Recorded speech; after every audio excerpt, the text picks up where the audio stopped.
de loi de finances. Je vous remercie. Merci, Véronique Louwagie. Ce que je vous propose, c'est que là, comme on n'est pas sur une formule d'audition d'un ministre ou de quelqu'un dont on veut tout de suite les réponses, on utilise la forme classique, c'est-à-dire que je fasse une intervention, monsieur le rapporteur, vous répondez, après on fait les orateurs de groupe et vous répondez. Hein, puisque voilà. Merci, Véronique Louwagie.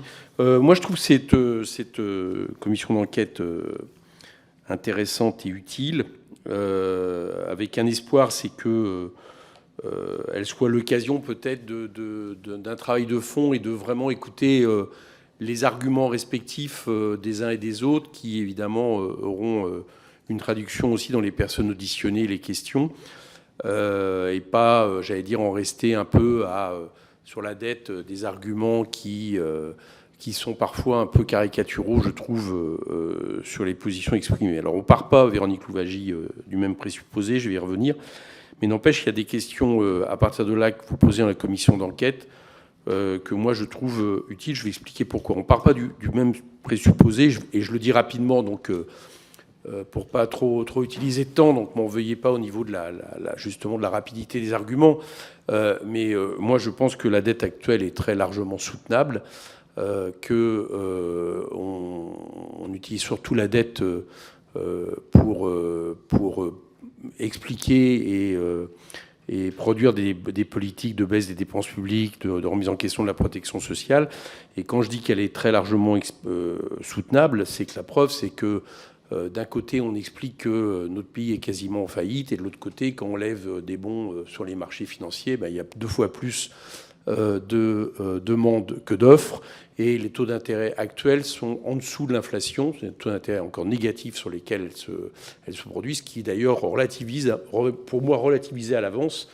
Et moi, je ne suis pas de ceux qui d'une manière ou d'une autre, quel que soit le résultat, pensaient que ça aurait une incidence sur la politique économique. Les résultats des agences de notation, qui, entre parenthèses, sont en ce moment, au moins pour les pays riches, contestés, y compris par l'AMF, dans leur crédibilité, parce que je pense que les marchés sont un élément plus crédible, paradoxalement, dans la manière dont elles prennent la dette. Bon, je pense qu'elle est soutenable parce que, en réalité, il faut prendre en compte, le fait que les 3 000 milliards annoncés à chaque fois, c'est sur à peu près 8 ans, un peu plus de 8 ans et 140 jours, c'est la moyenne d'emprunt en France, et que si on réduit, si on traduit ça en réalité sur non plus 8 années, mais sur une seule année, on a un taux d'endettement qui est en réalité proche de 13%, et bien éloigné du pourcentage qu'on annonce. Et encore, on ne tient pas compte des actifs, qui explique d'ailleurs pourquoi le marché réagit aussi bien. C'est que la France est un pays qui a un tel patrimoine, y compris l'administration publique, qu'en réalité, notre actif dépasse largement la dette.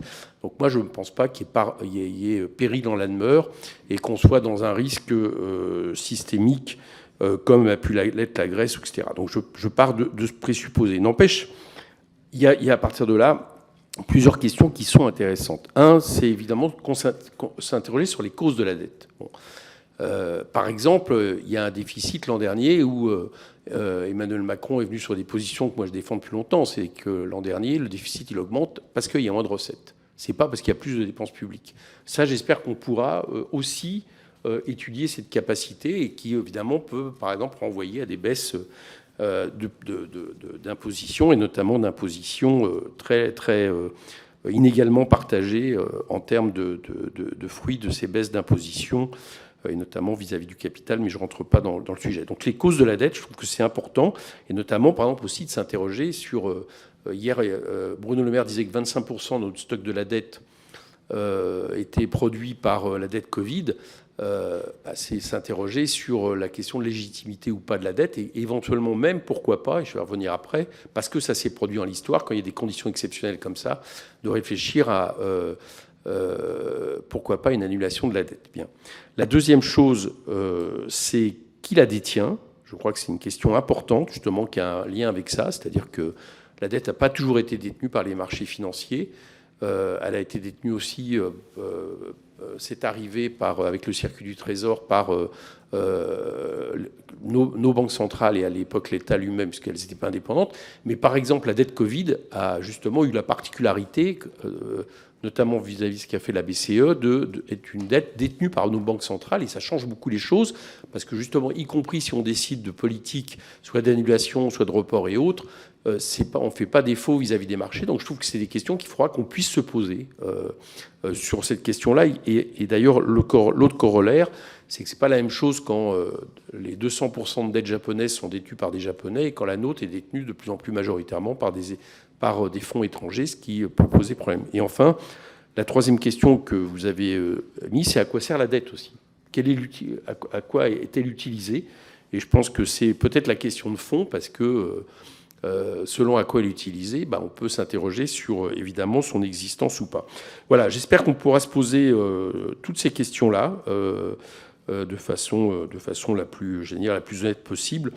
Je voudrais juste en conclure, vous rappeler une phrase qui est celle d'un de vos anciens responsables politiques, Véronique Louwagie, qui est maintenant un responsable politique d'En Marche, mais qui est l'ancien président de la Commission des finances, 17 avril 2020, au moment d'un projet de loi de finances rectificative, et qui explique « En réalité, la dette est quasi éternelle. Tout le monde sait que personne ne rembourse jamais la dette. Tout simplement parce que la dette roule, c'est un stock. Ce qu'il faut regarder, c'est la charge de la dette. Et encore une fois, la charge de la dette, je conclue là-dessus, je demande à ce qu'on la regarde en PIB. Et en PIB, ce n'est pas les mêmes chiffres que ceux qu'on annonce à l'état brut. Et pour l'instant, d'après y compris le programme de stabilité, elle passera de 1,7% à 2,6%. C'est quand même moins effrayant que quand on explique qu'elle va passer de 40 milliards à 74 milliards. Il faut regarder par rapport au PIB. Je pense que c'est ça qui a du sens. Voilà, monsieur le rapporteur.